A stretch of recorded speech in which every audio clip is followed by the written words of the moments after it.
how to create the screen pop effect in DaVinci Resolve, go to the Inspector panel. In the Transform category, we create a keyframe in the Zoom option. We can increase this one from 1 to 1.150. Next, we click the option that allows us to see the keyframes in the timeline. Then, we move a couple of frames back and create another keyframe that keeps the original size. Back to 1. We copy this frame and repeat it 2 frames after the one with the zoom. That's how we create our first screen pump.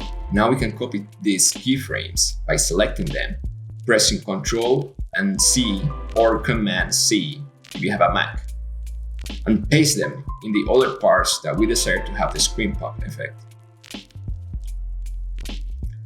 To include that blur effect in the pump, our next step is to look for the zoom blur effect in Open Effects and drag it into our clip.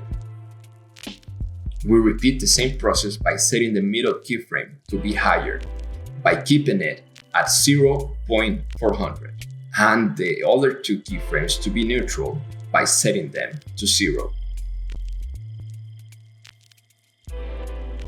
After making one pump with the zoom blur effect, you can create more copies by opening the display option in the timeline, selecting the parameters of the zoom blur effect, then selecting the group of keyframes and holding Alt and dragging them to your desired location. Repeat this step as many times necessary. Now, you can personalize some of the pumps by increasing the zoom amount in the video panel or the zoom blur amount in your effects panel.